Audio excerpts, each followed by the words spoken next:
Vamos a leer desde el versículo número 6 hasta finalizar el capítulo número 2. Primera de Corintios, capítulo número 2. Leamos. Sin embargo, hablamos sabiduría entre los que han alcanzado madurez, y sabiduría no de este siglo, ni de los príncipes de este siglo que perecen. Mas hablamos sabiduría de Dios en misterio, la sabiduría oculta, la cual Dios predestinó antes de los siglos para nuestra gloria, la que ninguno de los príncipes de este siglo conoció, porque si la hubieran conocido, nunca habrían crucificado al Señor de gloria.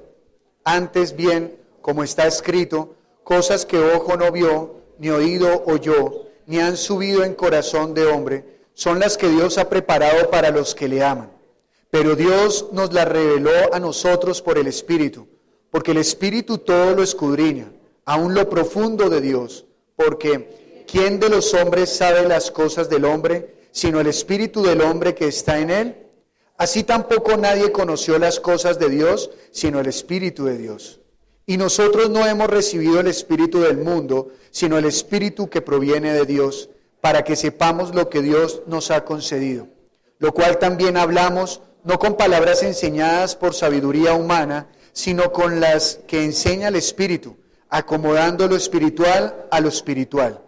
Pero el hombre natural no percibe las cosas que son del Espíritu de Dios, porque para él son locura, y no las puede entender, porque se han de discernir espiritualmente.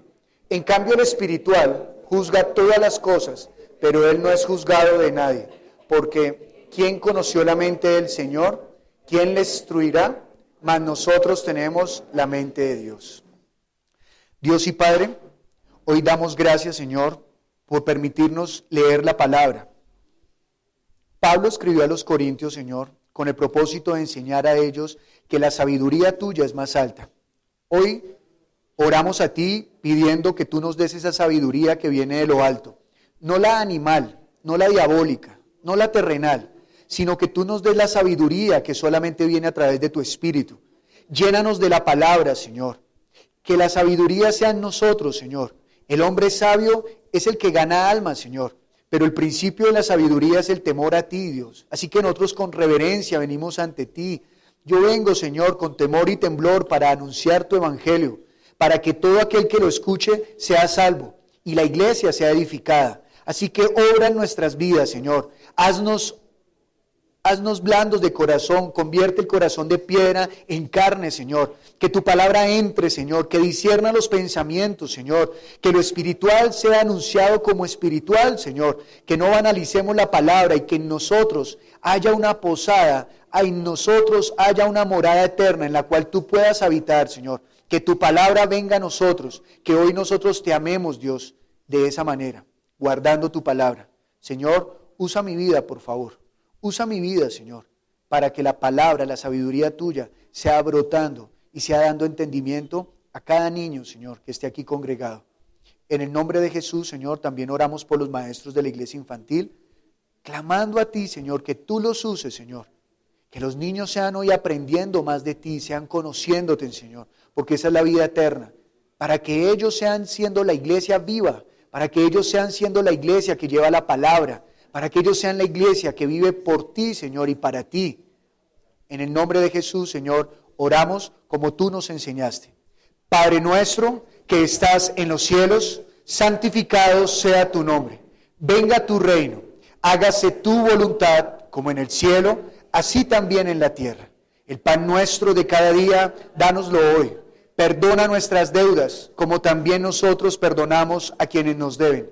No nos metas en tentación, mas líbranos del mal, porque tuyo es el reino, el poder y la gloria por todos los siglos. Amén. Gracias. Por favor, tome asiento, si es tan gentil.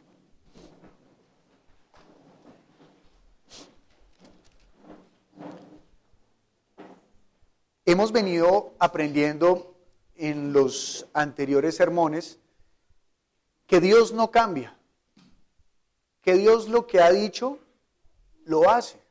Números capítulo 23 dice que Dios habló y pregunta, ¿y no hará? Pero nosotros sabemos que lo que Dios dice, Él lo hace. Dios no cambia. También aprendimos en Malaquías que Él dice, Yo no cambio, mas vosotros no habéis sido consumidos. Dios guarda la palabra y guarda su pacto. E Israel, cuando se escribe Malaquías, no ha sido consumido porque Dios guarda su pacto. Y Él hizo pacto con Abraham y Él hizo pacto con David. Y ese pacto está en su simiente y esa simiente es Jesús. Y Dios cumplió en Jesús. Y hoy nosotros al leer la carta que Pablo escribe a los Corintios, Pablo está hablando a los Corintios diciendo que él cuando se acercó a ellos no se acercó con palabras de hombre, que no se acercó buscando mostrar sabiduría de hombres, sino que él se acercó con temor y temblor y que lo único que él buscó delante de los Corintios fue predicar a Cristo, específicamente la cruz de Cristo. Entonces Pablo está diciendo que no es por la sabiduría de los hombres que él ha llegado a ellos, sino que él llegó buscando que ellos conocieran a Dios, no la abundancia de las palabras. Entonces Pablo en su discurso está hablándole a los corintios y les dice que hay dos hombres, uno espiritual y otro que es el natural. El natural se está refiriendo a aquel hombre que vive por el pensamiento, por los deseos de este mundo. Eso es lo que lo guía. Esta naturaleza humana, lo que vemos, lo guía el sol, los afanes del día, y etcétera. Pero el espiritual es aquel que ahora vive por los deseos del espíritu. Es aquel que ahora está viviendo en los pensamientos del espíritu. Acompáñeme por favor a Romanos, capítulo número 8.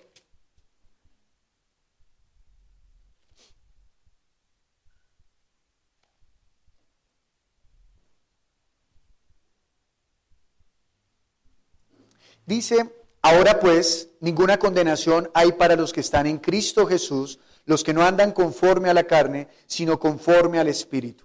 Pablo también le escribe a los romanos diciéndole que hay unos hombres que viven conforme al Espíritu. ¿Quiénes son? Los de Cristo. ¿Y qué es vivir conforme al Espíritu? Pues que nosotros ahora nos ha dado, Dios nos ha permitido conocer su voluntad y nosotros vivir viviendo para esa voluntad. El natural no busca hacer la voluntad de Dios. Puede llegar a creer en Dios, pero el natural busca encontrar su propio Dios o buscar a Dios con su propio camino, el que Él se ha formado. Pero Jesús dijo, yo soy el camino. Y para entrar al reino de los cielos, una persona se acercó a Jesús y le dijo, Maestro, ¿son muchos los que se van a salvar? Y Jesús le dice, pues la puerta es estrecha y muchos intentarán entrar. Cuando Él está diciendo que la puerta es estrecha es que hay que despojarnos para poder entrar por esa puerta. Es delgada. Solamente entra lo único que Dios necesita de nosotros. Y es nuestro deseo de querer aceptar su voluntad en nosotros. Es el único deseo con el cual nos debemos acercar a Dios. Señor, haz tu voluntad en mí. ¿Pero y por qué? ¿Qué derecho le da a Dios de que nosotros le digamos eso? Pues Él fue el que nos creó, no nosotros a nosotros mismos. Pero sigamos con Pablo en 1 Corintios capítulo 2. Dice el versículo 6, sin embargo, hablamos sabiduría entre los que han alcanzado madurez y sabiduría no de este siglo, ni de los príncipes de este siglo que perecen. Entonces Pablo comienza diciendo que los príncipes, cuando habla de los príncipes está hablando de los grandes de este siglo, cuando habla de este siglo habla de este mundo, no habla de 100 años sino de este mundo. Por eso la palabra dice, y en el siglo venidero, está hablando del reino de los cielos, del otro mundo, de la otra época o la otra era. Entonces Pablo está hablando de este siglo, los poderosos de este siglo, los sabios de este siglo. Ellos no pueden entender las cosas de Dios. O mejor, ni siquiera nosotros podríamos entender, con el conocimiento de este mundo podríamos acercarnos a Dios. Es imposible acercarnos a Dios con el conocimiento de este mundo. Es imposible, porque el conocimiento de este mundo está basado en la debilidad del hombre, más el conocimiento de Dios está basado en la grandeza de Dios. Y dice que Él habla entre los que han alcanzado madurez. En la vida espiritual, nosotros pensaríamos que la madurez habla de arrugas, que la madurez habla de antigüedad, pero la madurez en los hijos de Dios es que cada vez somos más pequeños delante de Dios. No sé si me hago entender. Por ejemplo, cuando uno mira a una persona, uno dice, no, ya es maduro. Entonces ya uno mira, por ejemplo, si es un hombre, ya uno dice, no, mire, ya tiene cuerpo de hombre, ya tiene barba, bigote, la voz ya le cambió. Entonces, no, ya es maduro, ya maduró, ¿verdad? En el reino de los cielos es diferente. Es más maduro el que es más pequeño. Es más maduro el que se hace más bajo. Para que la gloria no sea de nosotros, sino sea de Él. Es decir, que en la iglesia el que está buscando su gloria es el inmaduro.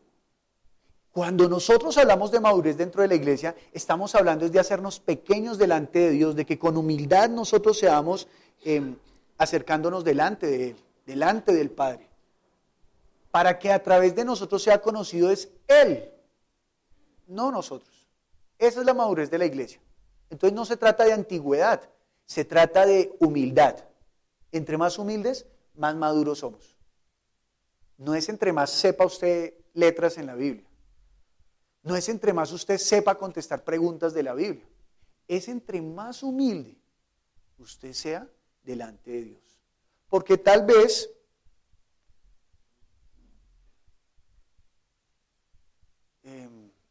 Caifás podía contestar más preguntas, muchísimas preguntas de la Biblia, de las Escrituras. Y tal vez el ladrón en la cruz no.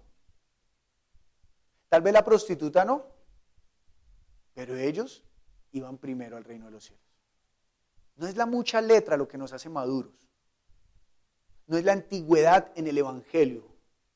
No es la antigüedad calentando la banca. No es la cantidad de personas a las cuales yo le he predicado lo que me hace maduro. Es la humildad que yo tengo delante de Dios. Es decir, que a medida que pasa el tiempo yo he de ser más niño delante de Dios. Dejarme ser enseñado por Él. Jesús dijo, aprended de mí que soy manso y humilde. Esa es la madurez de la iglesia. Y dice el versículo número 7, mas hablamos sabiduría de Dios en misterio, la sabiduría oculta, la cual Dios predestinó antes de los siglos para nuestra gloria. ¿Cuál será esa sabiduría que está como en misterio? En misterios que está oculta, que no es fácil de ver, que no es fácil de hallar, que estaba preparada desde antes de los siglos para la gloria nuestra.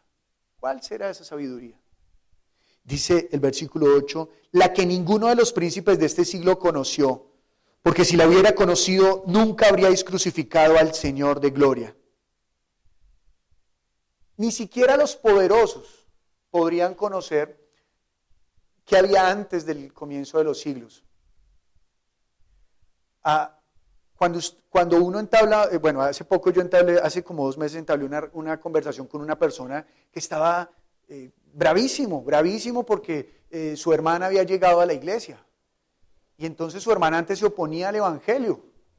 Y él hoy en día, pues, se opone al evangelio. Y entonces me invitaron a hablar con él. Y uno de los principios que nosotros debemos aprender como iglesia es que la proclamación del evangelio no cambia por la persona, por la cultura, por etcétera, sino que el evangelio es el mismo. ¿Sí? Jesús no es un camaleón que va cambiando de acuerdo a la persona, no. Jesús es el mismo ayer, hoy y siempre. Y en la predicación del evangelio es la misma. Entonces, pues yo iba con solo un propósito y es que él conociera su condición delante de Dios y es que estaba apartado de Dios y que Dios ahora se ha acercado a través del Hijo para que pudiera ver al Padre. Listo. Y yo, cuando llegué a él, me dijo, bueno, yo no quiero que usted me vaya a hablar de Dios, porque si usted no me demuestra que hay espíritu, no podemos hablar de Dios, porque Dios es espíritu, ¿verdad? Y yo le dije, sí. Entonces dijo, bueno, ok. Entonces, ¿cómo vamos a comenzar la conversación? Le dije, no, pues, hábleme usted. ¿Cómo así? Le dije, sí, hábleme usted, porque usted no cree en Dios. Entonces comenzó a argumentar, y comenzó, claro, a llamar todo su... Él estudia, él es estudioso, él es académico. Y entonces yo lo llevé al principio de los tiempos. Le dije, ok, cuénteme qué hay antes de la creación o antes de que todo existiera. Y me dijo, no sé, no lo puedo comprobar. Y le dije, si usted no puede comprobar lo que hay antes del inicio, para usted no puede haber inicio, porque un inicio necesita un fundamento. Y si no hay fundamento, no hay nada que pueda comenzar. Y entonces se rascó la cabeza y me dijo, usted lo que me quiere llevar es a que yo le confiese que Dios existe. Le dije, no, estamos hablando del Espíritu hasta ahora. Me dijo, pero ¿cuál es el punto? Pues la Biblia dice que todo lo que vemos fue hecho de lo que no vemos. Y si al principio no había materia, quiere decir que la materia surgió de lo que no es materia. Y de esa manera, bueno, allí ya él se quedó allí hablando acerca de ello.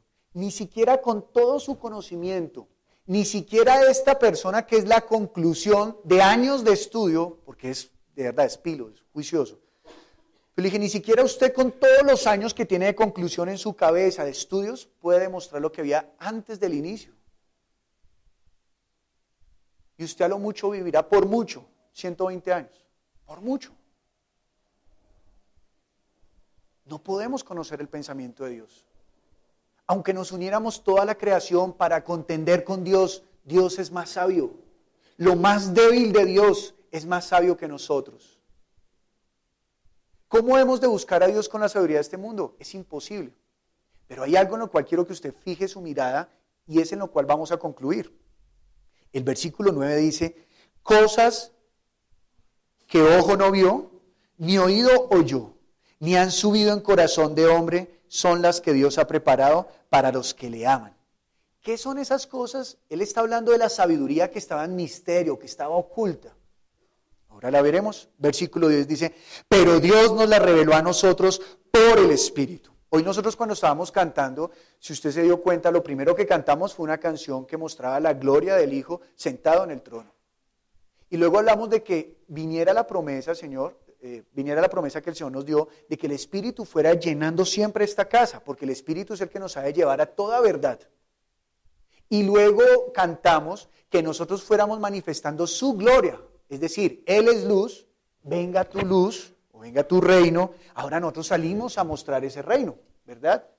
Y finalmente terminamos proclamando que su nombre, el nombre de Jesús, es sublime. Eso es lo que vamos a proclamar, esa es su luz. Entonces, Él está diciendo que nosotros conocemos eso es por el Espíritu. Todos los que son iglesia, todos los que son los hijos de Dios, han nacido por el Espíritu. No han nacido por voluntad de hombre ni por voluntad de carne, sino por la palabra de Dios que obra. Nosotros no tenemos que persuadir a la gente con los conocimientos de nosotros ni con las fuerzas de nosotros, sino que la palabra es la que persuade, la palabra es la que transforma. Y entonces dice Pablo, pero Dios nos la reveló a nosotros por el Espíritu, porque el Espíritu todo lo escudriña, aún lo profundo de Dios. Para nosotros poder conocer a Dios necesitamos de su mismo Espíritu. Y Pablo entonces pone el ejemplo. ¿Quién conoce sus pensamientos? De usted. ¿Quién conoce sus pensamientos? Su propio espíritu, su propia mente, ¿no? Su propio ser. Dice, bueno, de la misma manera, el único que conoce los pensamientos del mismo Dios es su propio espíritu, su propia mente. Así que Dios, en su misericordia, ha puesto su espíritu en nosotros para que nosotros lo podamos conocer. Es decir, que el Espíritu de Dios habita en nosotros para que nosotros podamos conocerlo a Él. En nuestro pensamiento no podríamos, en ese pensamiento natural. Por eso dice el versículo 11, porque ¿quién de los hombres sabe las cosas del hombre? Sino el Espíritu del hombre que está en él. Usted, aunque está pegadito a la persona que está sentada junto a usted, aunque están tan cerca, usted no puede saber qué piensa. No conoce sus pensamientos. La única manera que usted conociera los pensamientos de esa persona, ¿cuál sería? Entrando en ella, o ella entrando en usted, sería la única, o que ella le hable, ¿verdad? Bueno, pero dice el versículo 12, después de la pregunta dice, así tampoco nadie conoció las cosas de Dios, sino el Espíritu de Dios. Y nosotros no hemos recibido el Espíritu del mundo, sino el Espíritu que proviene de Dios, para que sepamos lo que Dios nos ha concedido. El mundo nunca nos podrá enseñar qué es lo que Dios nos ha concedido. Por eso nosotros no debemos buscar conocer a Dios a través del mundo. Es increíble que hoy en día se ordenen pastores porque estudiaron teología. Ah, ya estudió teología, ¿usted es pastor? No, pues es teólogo, pero no necesariamente pastor. Porque no es por el llamado de la academia. Es porque Dios pone allí la labor. Ya. No es, y es más, Dios no busca el más notable en las notas. Dios normalmente busca el más mugre. Claro, para que no se vea la gloria del más notable en las notas, sino del más notable, perdón, que se vea la gloria de ¿quién? De Él. Entonces la gente dice, uy, Dios sí es muy grande porque usara ese burro. Claro, claro. Por eso Pablo también le escribe a la iglesia diciéndoles que recuerden que Dios no los ha escogido a ustedes por ser muchos sabios, ni poderosos en medio de los hombres, sino que Dios ha escogido ¿qué? Lo más vil. Lo más vil. No hay nada que hacer. Es diferente la sabiduría de Dios, es diferente. Recuerde que el punto es cosa que ojo no vio y oído no escuchó. Y dice el versículo número 12, y nosotros no hemos recibido el espíritu del mundo, y nosotros no hemos recibido el espíritu del mundo, sino el espíritu que proviene de Dios, para que sepamos lo que Dios nos ha concedido. Lo cual también hablamos no con palabras enseñadas por sabiduría humana, sino con las que enseña el Espíritu, acomodando lo espiritual a lo espiritual. Claro, en teología usted estudia una cantidad de cosas, pero cuando usted está conociendo a Dios, usted lo conoce a través de sus palabras. Claro, los discípulos hicieron su carrera en 3 años. Estuvieron ahí con el maestro, con el decano de decanos, aprendiendo la palabra. Y él les dijo, mi palabra es espíritu y es vida. Y en ese mismo texto donde les enseñó que su palabra era vida y era espíritu, les dijo, coman mi carne y beban mi sangre y tendrán vida eterna. Y a la mujer samaritana le dijo, si usted supiera con quién está hablando, o sea, si usted supiera que yo soy el decano de decanos para conocer el reino de los cielos, usted me pediría a mí que le enseñe y yo le enseñaría y entonces de su interior brotarían mis palabras, las cuales van a limpiar a todo aquel que se le acerque a esa samaritana. Y la samaritana, solo con esas palabras que cruzó con él, fue y le predicó a una villa en Samaria. Y todos los de las villas vinieron a conocer a Jesús. Solo con esas palabras. No tuvo que presentar quiz de teología, ni de filosofía, ni nada de eso, sino que simplemente con las palabras de Jesús fue y dio testimonio de lo que oyó de él. El ladrón en la cruz no tuvo el público que tal vez nosotros hoy tenemos la oportunidad de tener, pero hasta hoy en día sigue predicando el ladrón desde la cruz. Hasta hoy en día sigue predicándonos el ladrón desde la cruz. Cada hombre, cada mujer, esa mujer que entró y le lavó los pies al Señor, hasta el día de hoy nos sigue predicando y seguimos anunciando su testimonio. Porque Simón, el que invitó al Señor, el gran hombre que invitó al Señor, no lo besó, no le lavó los pies. Pero la que no estaba invitada, lo besó y le lavó los pies. Y lo preparó para la tumba. Así que no trata de la sabiduría de este mundo, no se trata de la grandeza y la opulencia de este mundo, se trata de que seamos maduros, que seamos como niños. ¿Cómo hemos de conocer cómo piensa Dios? Señor, venga tu espíritu, que tu espíritu me llene, Señor, que tu reino sea en mí, Señor. Ayúdame, Señor. ¿Cómo hemos de darle a conocer a los demás el pensamiento de Dios? Predicando su reino y su justicia. ¿Para qué añadirle? Tan solo le ponemos un poco de nuestra sabiduría y eso leuda todo el pan. Todo el pan. Nuestra predicación debe ser limpia, humilde. No es que no sé más, no necesita saber sino lo que usted ha vivido en Cristo Jesús. Eso es lo suficiente. ¿Nos hemos de preparar? Claro que sí. En Hebreos dice, vosotros debiendo ya ser maestros. Está hablando de que hay que crecer, claro, claro. Pero recuerde esa madurez que es, entre más conozco de Dios, más pequeño me hago. O al contrario, entre más pequeño me hago, más conozco de Dios. Versículo número 13. Lo cual también hablamos, no con palabras enseñadas por sabiduría humana, sino con las que enseña el Espíritu, acomodando lo espiritual a lo espiritual. Pero el hombre natural no percibe las cosas que son del Espíritu de Dios, porque para él son locura, y no las puede entender, porque se han de discernir espiritualmente. ¿Qué es lo que es locura para el hombre natural? Lo del versículo 9, cosas que ojo no vio, ni oído oyó, ni han subido en corazón de hombre, son las que Dios ha preparado para los que le aman. Eso para el hombre es locura. Ya vamos a mirar qué es lo que es locura para el hombre. Versículo 15. En cambio el espiritual juzga todas las cosas, pero él no es juzgado de nadie, porque ¿quién conoció la mente del Señor? ¿Quién le instruirá? Mas nosotros tenemos la mente de Cristo. ¿Qué es lo que está diciendo allí? Que nosotros hemos de poder discernir entre lo que es espiritual y lo que no es espiritual. Cuando el Espíritu de Dios está en nosotros, podremos discernir entre el espíritu y el alma. Dice que la palabra de Dios entra profundamente, penetra y corta hasta discernir entre el espíritu y el alma, las emociones. Entonces el poder juzgar todo significa que podemos discernir entre eso, entre el mundo espiritual y el mundo natural, podemos distinguirlo. Mas el natural no puede juzgarlo porque no conoce la mente de Dios, porque no tiene la mente de Dios, mas la iglesia tiene la mente de Cristo. Pero hay algo importante que dijo Pablo y es el misterio que estaba oculto desde antes del principio. Leamos Efesios capítulo número 1, por favor.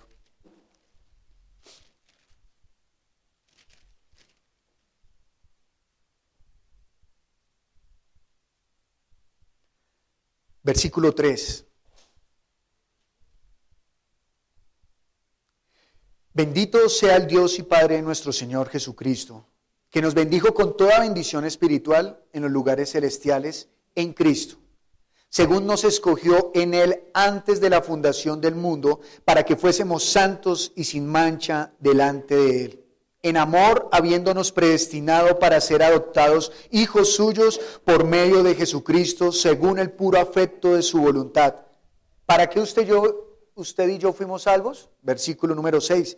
Para alabanza de la gloria de su gracia, con la cual nos hizo aceptos en el amado, en quien tenemos redención por su sangre, el perdón de pecados según las riquezas de su gracia, que hizo sobreabundar para con nosotros en toda sabiduría e inteligencia, dándonos a conocer el misterio de su voluntad, según su beneplácito, el cual se había propuesto en sí mismo de reunir todas las cosas en Cristo, en la dispensación del cumplimiento de los tiempos, así las que están en los cielos como las que están en la tierra. ¿Cuál es el misterio oculto? Que Él se había propuesto en Él reunir todas las cosas, ¿en quién? En Cristo. Por eso no en vano dice la palabra que Jesús debe de ser el fundamento de todo lo que la iglesia hace. Jesús es el fundamento por el cual se creó lo que vemos y lo que no vemos. Jesús es el fundamento por el cual fue creado el reino de los cielos. Él es el primero en todo, en todo. Él es el motivo, por Él, en Él y para Él. Pero miremos también lo que dice Pedro. Primera de Pedro, por favor.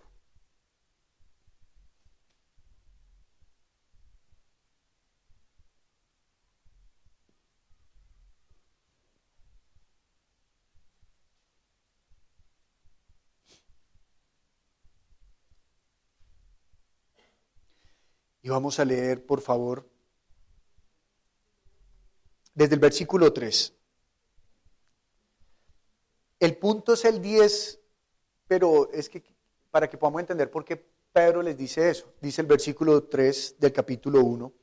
Bendito el Dios y Padre de nuestro Señor Jesucristo, que según su grande misericordia nos hizo renacer para una esperanza viva por la resurrección de Jesucristo de los muertos, para una herencia incorruptible, incontaminada e inmarcesible, reservada en los cielos para vosotros, que sois guardados por el poder de Dios mediante la fe, para alcanzar la salvación que está preparada para ser manifestada en el tiempo postrero. Imagínense esto que está diciendo. A veces nosotros como ya somos la iglesia, hablamos de la salvación, y la salvación a veces ya se vuelve como el arroz en el almuerzo, ¿no? Ah, sí, hay arroz. ¿Y qué vamos a desayunar? Calentados, que ayer quedó arroz, entonces con huevito ahí. Y sí, hablamos de la salvación ya como arroz, sí. En Apocalipsis, el Señor le dice a una iglesia, y no olvide y no olvides de dónde has caído. ¿Por qué le dice eso? Porque a esa iglesia se le había olvidado el primer amor. El primer amor. Y ese primer amor solemos representarlo con el enamoramiento y todo eso, pero ¿sabe? El primer amor no se trata del primero. Cuando usted lee allí que dice el primer amor, no dice el primero, sino el primero, el más alto, el más grande, porque en ese mismo texto le dice, yo conozco que amas mi nombre y que no soportas a los que se dicen ser apóstoles y no lo son, sino que está hablando, has olvidado el primer amor. Hablar de la salvación es ese amor más grande. Cuando se acerca en Malaquías al pueblo de Israel dice, yo los he amado. Y el pueblo de Malaquías, ¿qué le contesta? ¿En qué nos has amado? Olvidaron que ellos no eran los primogénitos.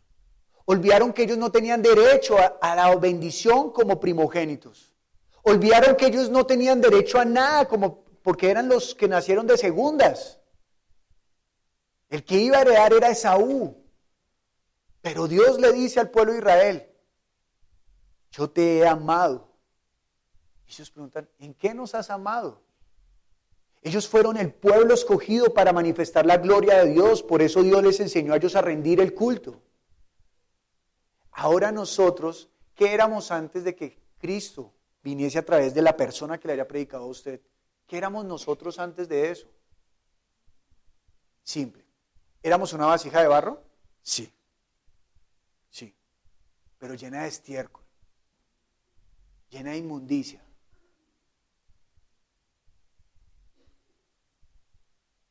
¿Usted se atrevería a beber el chocolate es que como ya casi no se usa, no sé cómo decirle para que los jóvenes entiendan, en la vacinilla, en la mica,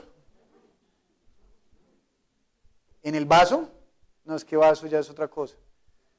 En el pato. Usted iba a la clínica, ese recipiente en metal cirujano en donde se sienta el enfermo y hace sus necesidades mientras está en la cama. ¿Usted desayunaría ahí? ¿Usted ha entrado en alguna casa donde diga, mire el pato en el cual yo estuve cuando estaba en la clínica? No, ¿cierto que no? Nadie hace eso. Pero ¿sabe qué hizo el Señor? Nos limpió de toda esa inmundicia que teníamos. Eso es increíble. Él, cuando usted estaba frustrado porque no podía acercarse a Él, cuando usted comprendió que no, yo soy malo, ¿cómo me voy a acercar a Dios? ¿Cómo? ¿De qué manera? Dios es santo, santo, santo. Yo ni siquiera yo llego a la S. No, ni siquiera. Pero Él nos limpió. Él nos limpió. Es algo increíble. ¿Quién lo va a limpiar a usted? ¿Quién lo limpia a usted? Su mamá cuando era pequeño y usted era inocente, pero ya grande no lo limpia. Pero Dios lo limpió a usted de toda inmundicia. Y ahora está manifestando la gloria en esa vasija de barro. Ni siquiera éramos de metal de cirugía, y no se corroe tan rápido, sino que somos de barro. Y a ese barro lo limpió y le quitó toda esa inmundicia. Y ahora lo está llenando de su gloria. Y Él está depositando su sabiduría en esa vasija para que otras vasijas que están sucias puedan acercarse a Él. ¿Entiende que Dios es humilde? Que si Él no fuera humilde hubiera dicho, quite acá.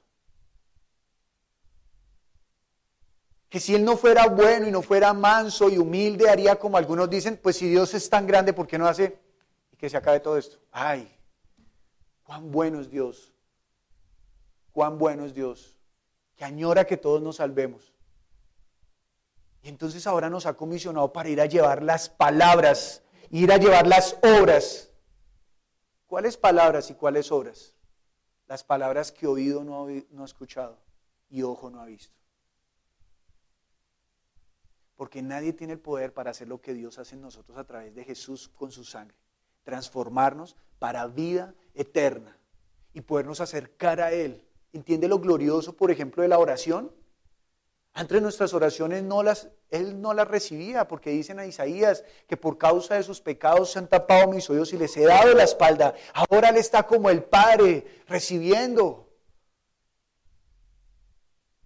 Y aunque resbalamos, Él ya pagó y vuelve y nos levanta. ¿Cuánta gloria hay en eso? Y entonces dice el versículo 4, para una herencia incorruptible, incontaminada e inmarcesible. ¿Qué nos hacía merecedores de eso? De tener una herencia incorruptible, incontaminada e inmarcesible.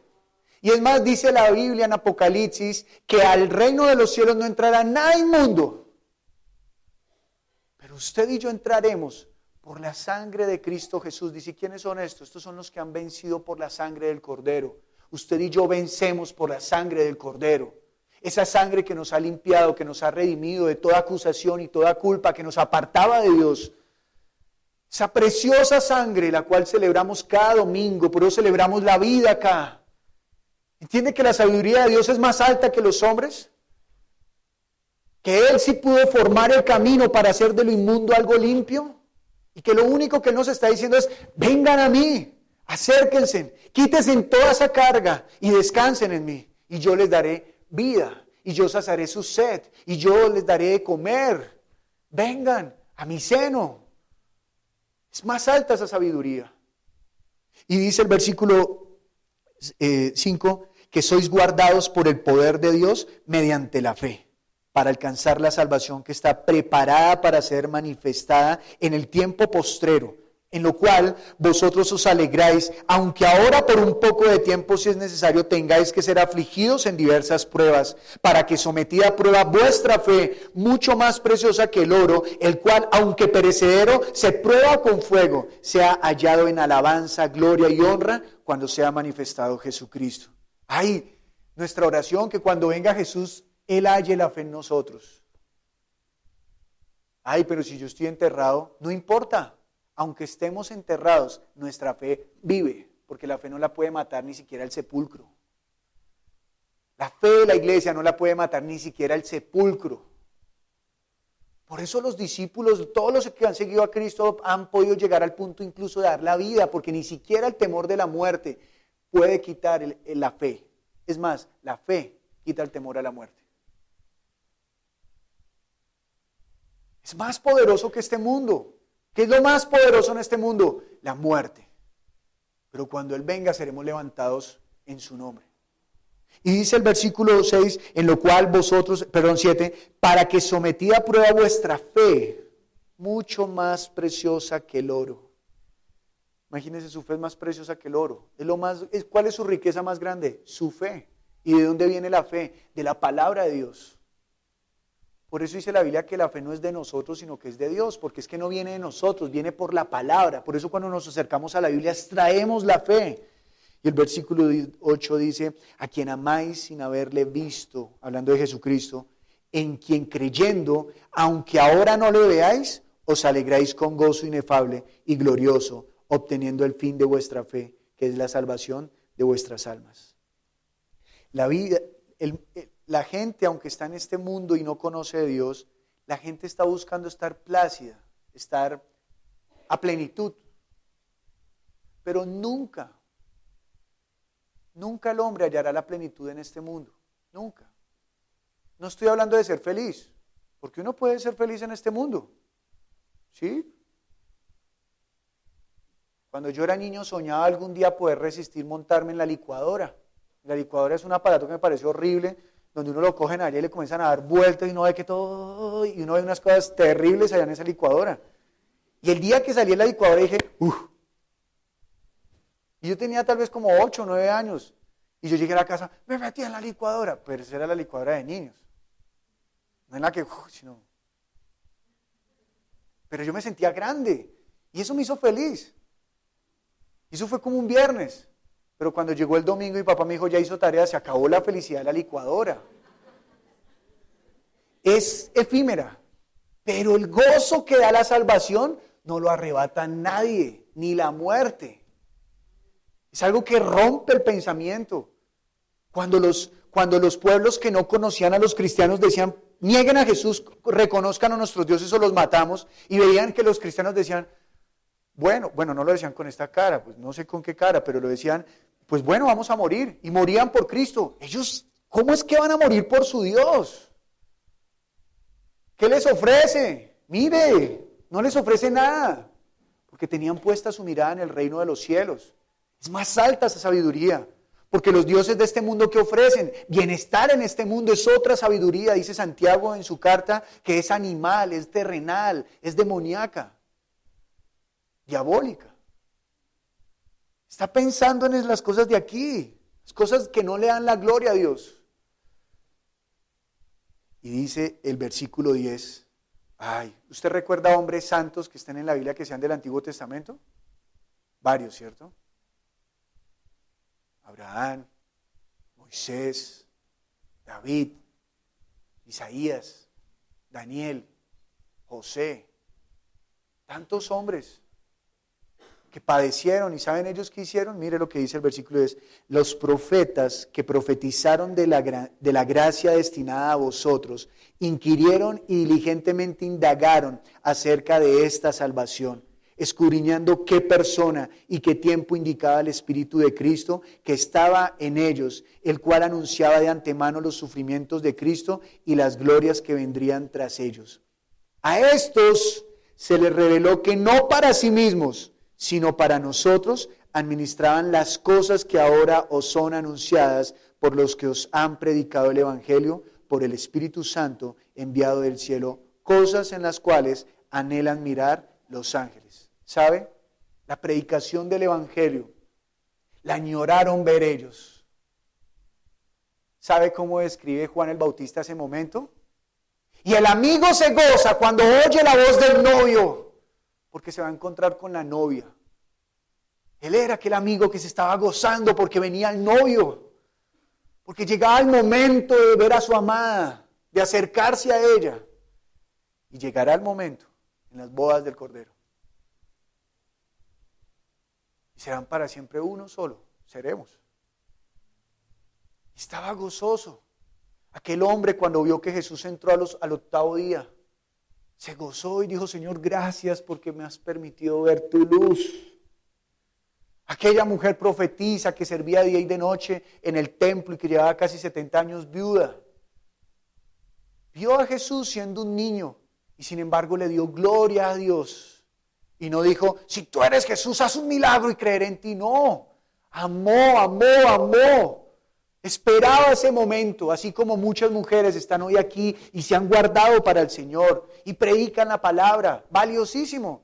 Y también hay hombres, y así debe ser la iglesia, hombres como ese que cuando lo vio así fuese pequeño, lo amó porque entendió que la salvación del mundo, el que quita el yugo, el que rompe la maldición, el que quita la cadena, el que le da el poder de caminar al cojo, el que le desata la lengua al mudo, lo vio, aunque lo vio como un niño, lo amaron. O como aquellos sabios de Oriente que ni siquiera eran como los judíos y llegaron y se inclinaron ante aquel niño y le dieron honra y gloria. O como aquella mujer que se acercó a Jesús, dijo, así sean solo las migajas. Y Jesús dijo, cuán grande fe. O como aquel centurión que dijo, no soy digno de que entres en mi casa, una sola palabra tuya bastará. Y esa palabra bastó. Y él y su casa fueron salvos. No necesitaron verlo y fueron bienaventurados, porque Jesús dijo, bienaventurado el que no vio y creyó. Usted y yo no hemos creído y no necesitamos que Dios manifieste su gloria consumiendo un árbol para hablarnos a través del árbol. No necesita que abramos la Biblia y aparezca la imagen ahí de Dios hablándonos. Tan solo necesitamos poner la mirada en el Cordero. Y el que ha visto al Cordero, ha visto al Padre. Esa es la sabiduría que estaba oculta desde antes, la que el mundo no puede entender. ¿Dónde está su Dios? Se preguntan las gentes y nos molestan con eso. ¿Dónde está su Dios? Entonces nosotros hemos de contestar, nuestro Dios no está. Nuestro Dios es, y es más grande que los cielos de los cielos. Y siendo tan grande, se hizo humilde y se acercó a nosotros. Y ahora nos ha mostrado el camino para que todo aquel que quiera y crea, se acerque a Él y tenga vida eterna para siempre. Y cuando usted y yo tengamos la actitud del niño, le produciremos al Señor Jesús gozo en su espíritu. Y entonces también las cosas que las personas no han visto las verán, porque las señales y los prodigios también nos acompañarán. Mire para terminar, por favor, Lucas capítulo 10.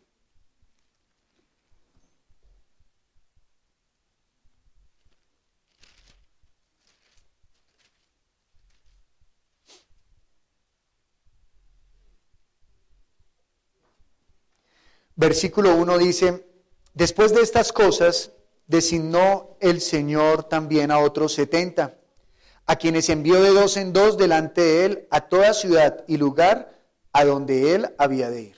Entonces el Señor Jesucristo llamó a 70, ahí 70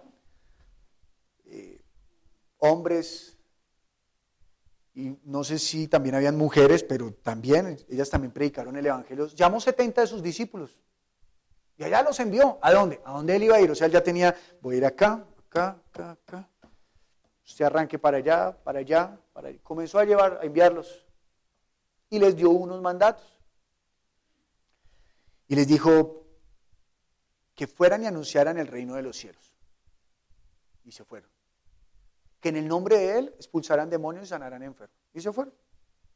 ¿Ya?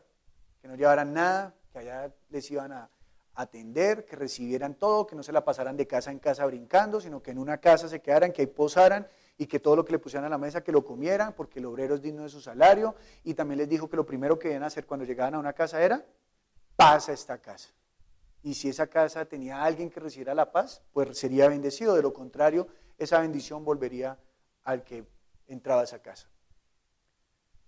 Pero después del tiempo, llegaron. Y dice el versículo 21. En aquella misma hora, 17, volvieron los 70 con gozo diciendo, Señor, aún los demonios se nos sujetan en tu nombre. ¿Usted ha experimentado ese gozo? Yo la primera vez que expulsé un demonio, al inicio me sentía tonto. Que yo era expulsando al demonio y la persona me miraba. Yo me sentía tonto. Entonces yo dije, no, ¿qué me está pasando? Entonces yo comencé a expulsarlo en el nombre de Jesús, no pensando en mí, sino en él. Y el demonio se fue. No, y ese gozo, yo, Dios mío, qué alegría, se fue el demonio. Y bueno, y después otra, y bueno, ya. Entonces ese gozo, no, que no, los demonios. Y ellos llegaron contentos, porque no era común ver cómo un demonio se sujetaba a alguien. No era común. Era normal ver los espíritus inmundos, pero no era común que llegara alguien y, bueno, fuera en el nombre de Jesús. No era común. Se iban los demonios. Pero miren lo que dice el versículo 18. Y les dijo, yo veía a Satanás caer del cielo como un rayo. He aquí os doy potestad de hollar serpientes y escorpiones y sobre toda fuerza del enemigo, y nada os dañará. Pero no os regocijéis de que los espíritus se os sujeten, sino regocijaos de que vuestros nombres están escritos en el libro de los cielos. ¿Cuál es la dicha más grande de la iglesia? Que está inscrita en el libro de los cielos, que va a entrar un día allá al cielo, al reino, y estará juntamente con su rey. Porque todas esas señales pasarán, pero el estar con el rey será para siempre. En eso nos hemos de gozar. El evangelio es lo que la gente no ha escuchado. Y es lo que la gente no ha visto, el evangelio. Y creo que hoy en día es más fácil aseverar eso, que no se ha escuchado el evangelio y que no se ha visto el evangelio.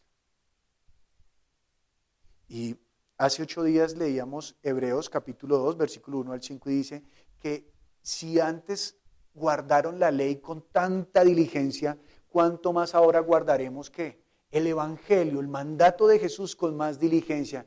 Y entonces a nosotros ¿qué vendrán? Señales, prodigios y milagros. Porque como dice en Marcos 16, y salieron por todos los lugares anunciando el evangelio, y Dios lo confirmaba con las señales, los prodigios y los milagros.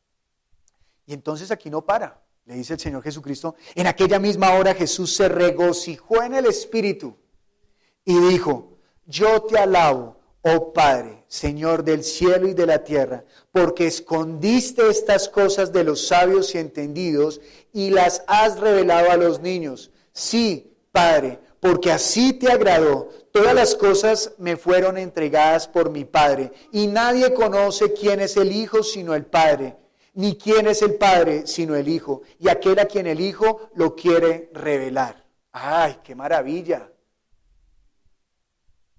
A Dios le plació darle todo ese poder y toda esa bendición, ¿a quiénes? A los niños.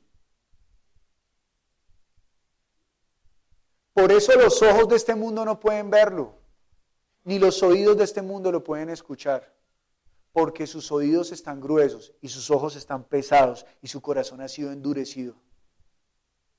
Porque no creen, porque esperaban ver a Dios como muestran en las caricaturas. ¿Dónde está Dios? Y entonces se ve a un dedo aquí posando sobre todo el Carmelo. ¡Puf!